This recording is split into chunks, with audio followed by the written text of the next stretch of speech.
बोलो शंकर भगवान की जय। गुरु प्रदोष व्रत की कथा भगवान शिव की असीम कृपा और शत्रु विजय का प्रतीक मानी जाती है। जब प्रदोष व्रत गुरुवार के दिन पड़ता है तो इसे गुरु प्रदोष कहा जाता है। यह व्रत शत्रुओं के विनाश, सफलता और सुख सौभाग्य के लिए विशेष फलदायी है। गुरु प्रदोष की व्रत कथा इस प्रकार है।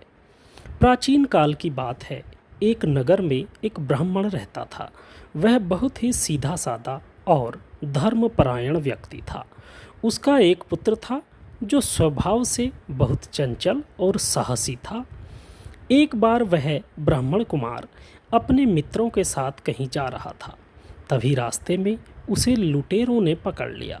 लुटेरों ने उसके पास कुछ न पाकर उसे प्रताड़ित करना शुरू कर दिया।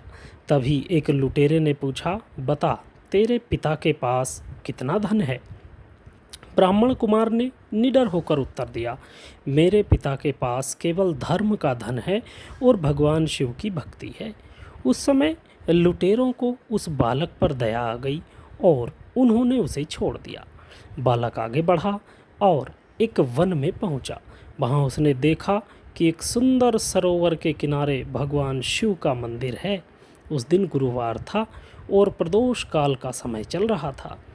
वहां एक वृद्ध तपस्वी प्रदोष व्रत की कथा सुना रहे थे। बालक ने वह कथा अत्यंत श्रद्धापूर्वक सुनी। कथा सुनने के बाद उसने भगवान शिव से प्रार्थना की कि उसके घर की दरिद्रता दूर हो और उसके माता पिता सुखी रहें। जब बालक घर लौटा तो उसकी भेंट एक गंधर्व कन्या से हुई। वह कन्या उस बालक के सद्गुणों से प्रभावित होकर उसे अपने पिता के पास ले गई। गंधर्व राज ने अपनी पुत्री का विवाह उस ब्राह्मण कुमार से कर दिया। कुछ समय पश्चात ब्राह्मण कुमार गंधर्वों की विशाल सेना लेकर अपने नगर को लौटा। उसने अपने शत्रुओं को परास्त किया और अपने माता पिता के सभी कष्टों को दूर कर दिया। यह सब गुरु प्रदोष व्रत के प्रभाव से ही संपन्न हुआ। बोलो शंकर भगवान की जय। गुरु प्रदोष व्रत का महत्व और विधि। माना जाता है कि इस व्रत को करने से शत्रुओं पर विजय प्राप्त होती है।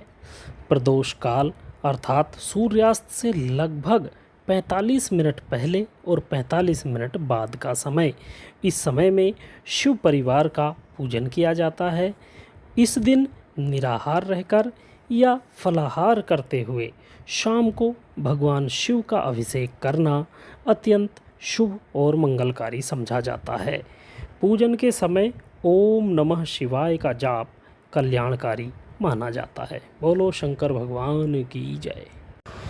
कर्पूर गौरम करुणावतारम संसार सारम भुजगेन्द्रहारम सदा वसंतम हृदयारविंदे भवं भवानी सहितं नमामि।